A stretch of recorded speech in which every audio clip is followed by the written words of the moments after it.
I'm going to have a discussion on larger panels and simple structures. In 2011, the industry saw 60% year over year growth in capacitive touch. So, and new applications are brought to market every day, new techniques in design.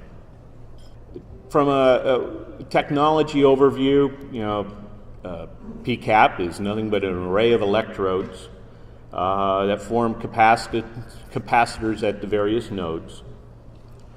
The electrodes are put on some form of substrate, glass or on PET, even FR4, usually made from some conductive material. Indium tin oxide is the one here. Interacting with the capacitance, you change the characteristics of the field, the controller senses that, and that then becomes the touch. So in very simple terms, that's how it works.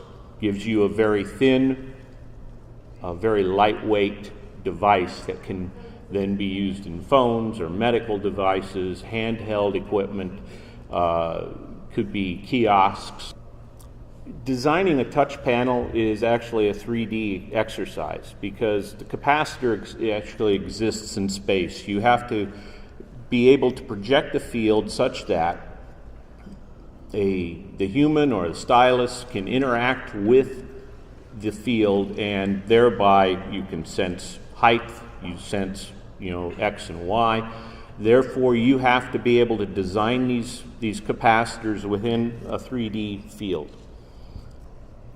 Building the sensor, there's through time and going forward, we're going to be using varying materials. Through this, you build the capacitors through various forms of differing separating materials, dielectrics, different metals, to get the characteristics you need. Performance. Electrode creation can be done through multiple methods. You can embed wires in glass or in other materials. We also do etching or material removal done by various methods, laser ablation, photolithography. You can also print and deposit materials onto surfaces. Various adhesives are used to put these panels together, from dry films to liquid. They're optically clear or bring in other characteristics as well as providing the dielectric, the structural integrity, the robustness of the panel. With a projective capacitive, why it's superior? It's made of durable materials. You are not actually creating a mechanical interface or a deflection on the device to make it function or to make it activate or make it sense. You can have very durable materials that are scratch resistant. It's virtually lifespan is until somebody breaks it. Literally, it won't wear out. You can touch it over and over and over and over again. As panels get much larger, you end up requiring much more compute capability. You end up with thousands of nodes on a panel that are all firing, that are all needing to be activated or sensed, and then that data all has to be over very successive reads, evaluated and determined: is that a gesture, was that a touch, was that a release?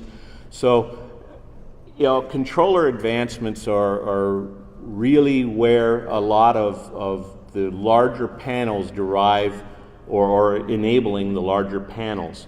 In our 17-inch projective capacitive touch panel, we use an at-mill controller, the 1716E, and it has 1,800 nodes in it. The performance there is critical to make sure we can sense touches fast, sense 16 touches, and have them very accurate. Nanowire technology or some other means is needed to grow the panels, and it's the challenge. The material science is in growing the panels, because as panels grow, they grow in weight. Well, you don't want to grow as your panel grows. You don't want to add a lot of weight. You want to try to keep the weight where it is. In order for structural integrity, you have to add some thickness to it. Well, you don't want to make the panel thicker. So, super glass substrates, films, better films, clearer films, those are some of the areas that we're experimenting with material scientists right now from various companies to look at what the next generation might be. Future of touch, elimination of FPCs. FPCs are a huge cost driver. How can we get the jumble of wires and nodes off the panel cost effectively without adding, these FPC superhighways, which, when you're pulling 50 or 70 lines off a panel, that's a pretty good size FPC, and it adds a tremendous amount of cost to the panel. So we're looking at techniques to eliminate FPCs. What can we do to make the panel much simpler in that regard? The result is usually it's a much more complex manufacturing process, so you have to balance yield against cost, against those kinds of trade-offs.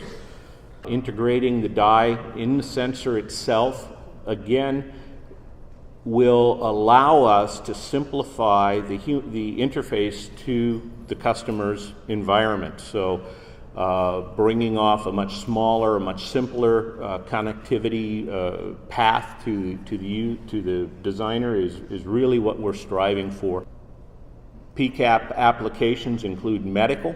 A lot of the reason for the move to medical is because of making sure that they're cleanable. The glass is capable of withstanding all of the solvents and cleaning agents required in the medical arena. Industrial control, they tend to be very robust across temperature ranges. You can make them very durable. Gaming, everything from casino games to just a family board game can all be done through projective capacitive touch. Marine and navigation, your GPS systems, well, we have touch panels that are now on bridges of ships that are 17, 19, 20 inches, and they spill things, they rough seas, etc. They're very rugged for those environments. Building automation, where you can control lighting from one touch.